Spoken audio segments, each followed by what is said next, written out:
Hi everyone, today I want to show you part 3 of my tips and techniques on my corner fold patterns. One thing I wanted to mention, or a few things, was that just keep in mind that when you make a pattern, a card, that your pattern is going to be in reverse, and you can see this here. You can see the pattern and then the finished product.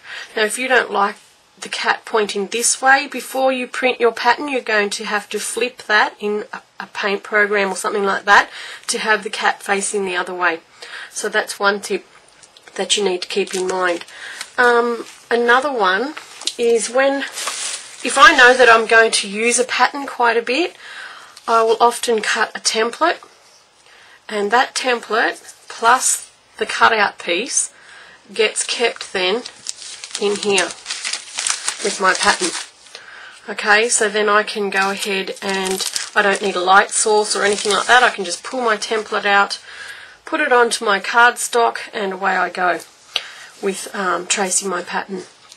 Okay, so, and remember to keep the little cutout as well if you're going to do that, because remember I showed you in the last video that sometimes you forget to ink around the edge first, and you can just pop that back in and do your inking last. Okay, so these patterns do have multiple uses. So we're going to slip that in there and store that with my pattern. Now another thing that I've come across, that when I am using these patterns in these plastic leaf folders, is often I'll put my pattern over my cutout, over the pattern, stick it down, and I start working away, but then the page inside slips around and it'll put it off center. Okay, so one little tip to fix that, if I can find it, just grab your snail and run along a line of snail along and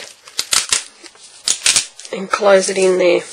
Okay, that is going to work, but then when you want to get this out, it's not going to work. So you'll need to store this pattern on the back side, okay, that's still open. Alright, so then I can go ahead, then tape my pattern down, my cutout, down, and off I can go and do my folds without knowing that this isn't going to move and the pattern isn't going to get out of whack. Another little tip, when you are making these patterns, sometimes I put little eyelids on my pictures. You can see the close-up of this little kitten asleep.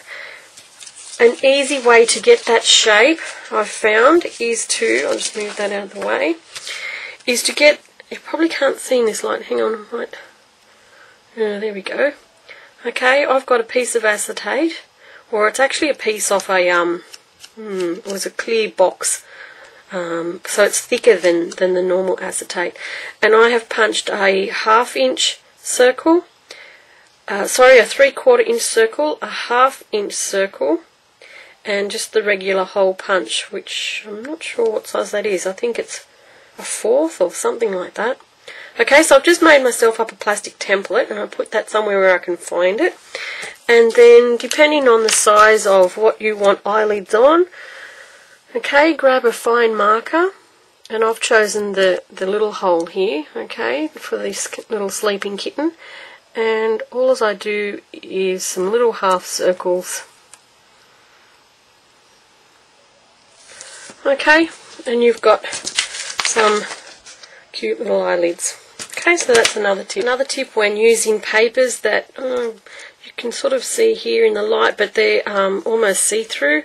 So when you're using papers like that, you need to fold it completely in half so it doubles the paper, and you won't see any overlap of dark paper underneath when you flip it over.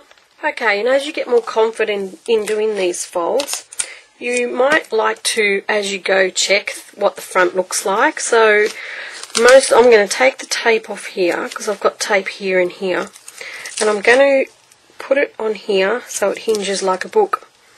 Okay, and once you've done some folds, you can flip that back.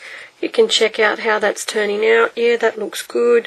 Flip it back and you know it's not going to move off your pattern. This cat here, I want to make it look a little bit more realistic, so I'm going to add shading to my folds. Now I've showed you previously how to do that. One thing you need to keep in mind is where the shadows may fall on something that's sitting naturally like that. And here I've added shading to the base of the head here. And when I just sat my fold on and just lightly taped it down, flipped it over to get an idea then where the ear would be, and I've taken this back off and then done my shading in the appropriate place, so that when I finally am happy with that fold and flip that over and go, yeah, that shading's in the place that I'd like it, maybe I'd like a little bit more shading there, so I can flip that back and I can just add some more shading in the place that I need it most. Now I've gone ahead and I've folded all my tail here. If we flip this over, you can see how I've shaded this the same way I shaded the head. But the beauty of having this flip over and check it is that if it needs more ink, you can take it back off and you can add more or add it to the right places. Or if you don't like it at all, just take it all off and start again.